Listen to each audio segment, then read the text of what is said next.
आप लोग देख रहे होंगे झारखंड सरकार के शिक्षा मंत्री का बयान आया था कुछ दिनों पहले कि वो कुछ स्कूलों को बंद करने जा रहे हैं, कर देंगे अगर वो उसकी व्यवस्था उसको नहीं संचालित कर पाएंगे तो ये एक पूरे राष्ट्रीय फेनोमेना है। देश स्तर पे इस तरह की पॉलिसी कि अगर शिक्षण संस्थानों को हम नहीं चला पा रहे हैं तो उसको हम निजी हाथों में कैसे कर दें, इसका चल रहा है। और इसका जड़ जो है 2020 में जो नई शिक्षा नीति आई है और उसको 2022 में पूरी तरह से लागू कर देने में केंद्र की मोदी सरकार और विभिन्न राज्य सरकार लगी हुई है।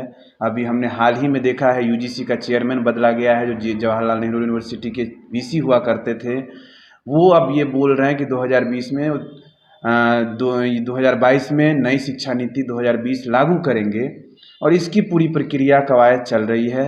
इसी दरमियान आयशा ने पूरे देश स्तर पे एक अभियान छेड़ा है कि हम 2020 नई शिक्षा नीति नहीं चलने देंगे, उसको वापस लेना चाहिए। और वो इसलिए क्योंकि नई शिक्षा नीति 2020 पूरी तरह से निजीकरण को बढ़ावा देगा शिक्षा जगत में। जो हम जगह जगह सुन रहे हैं या झारखंड के मंत्री से लेकर के और भी राज्यों में ये बातें हो रही हैं कि हम सरकारी संस्थानों को निजी हाथों में देंगे। ये साफ साफ नई शिक्षा नीति में है। ये साफ साफ नई शिक्षा नीति में है कि आरक्षण पे एक भी शब्द पूरे नई शिक्षा नीति में कहीं जिक्र नहीं है। सामाजिक न्याय का कहीं कोई बातचीत नहीं है। तो ये साफ साफ आने वाले दिनों में शिक्षा जगत में सामाजिक न्याय और आरक्षण को ख़त्म करने के लिए ये पूरी प्रक्रिया ली गई है।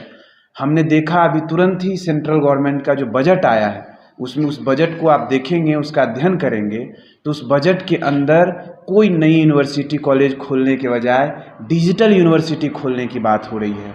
तो ये जो शिक्षा का डिजिटलाइजेशन का जो पूरा कोशिश है केंद्र सरकार के, मोदी सरकार के द्वारा, ये अपने आप में बहुत ही आम छात्रों को शिक्षा से दूर कर देने वाला है। वो इसलिए क्योंकि हमने लॉकडाउन के बीच जहाँ पे मजबूरी बन गया था डिजिटल एजुकेशन एक्सेस करना, मोबाइल और लैपटॉप से अपना शिक्षा क्लासरूम एक्सेस करना, वहाँ पे 70%, 80%, कई राज्य में तो अलग अलग आंकड़े हैं कि बच्चे क्लास नहीं अटेंड कर पा रहे थे। उनको कभी नेट की दिक्कत हो रही थी, बिजली नहीं होती थी, वाईफाई नहीं है, लैपटॉप नहीं है, मोबाइल नहीं है। ऐसे डिजिटल डिवाइडेड सोसाइटी में कोई सरकार ये कहे कि हम डिजिटल यूनिवर्सिटी खोल करके हम कोई क्रांति ले आएंगे शिक्षा के जगत में, तो बहुत ही हास्यास्पद है, बहुत ही शिक्षा से दूर करने वाली नीति है। यही बात हम लोग लाउडली सारे स्टूडेंट कम्युनिटी में, छात्र नौजवानों में और समाज के हर वर्ग के लोगों में ये कहना चाह रहे हैं कि ये जो डिजिटलाइजेशन है बहुत ही बड़ा फर्जी झूठ है। इसके खिलाफ हम लोगों को खड़ा होना चाहिए, बोलना चाहिए। हमने देखा कि नई जो अभी बजट आया है उसमें 750 डिजिटल लैब की खोलने की बात कही गई है। साफ साफ कह रही है कि हम डिजिटल लैब खोलेंगे। ये डिजिटल लैब क्या है? ये डिजिटल लैब है जैसे लैपटॉप के अंदर आप लैब एक्सेस करेंगे। क्या मतलब है ऐसे लैब का? हम तो कॉलेज के अंदर लैब करने जाते थे, वहाँ केमिस्ट्री के फॉर्मूले के आधार पे हम लैब एक्सेस करते थे, फिजिक्स और तमाम साइंस के स्टूडेंट, ज्योग्राफी के स्टूडेंट। लेकिन अब ये कह रही है सरकार कि हम 750 डिजिटल लैब खोलेंगे। तो ये पूरी तरह से शिक्षा का डिजिटलाइजेशन आम छात्रों को शिक्षा से दूर कर देने वाला है और इसका जड़ कहीं ना कहीं न्यू एजुकेशन पॉलिसी 2020 में है। पे अभी कैंपस खुले हैं, जैसा कि हम सब देख रहे हैं, 2 साल के बाद सारे देश भर में यूनिवर्सिटी खुले हैं।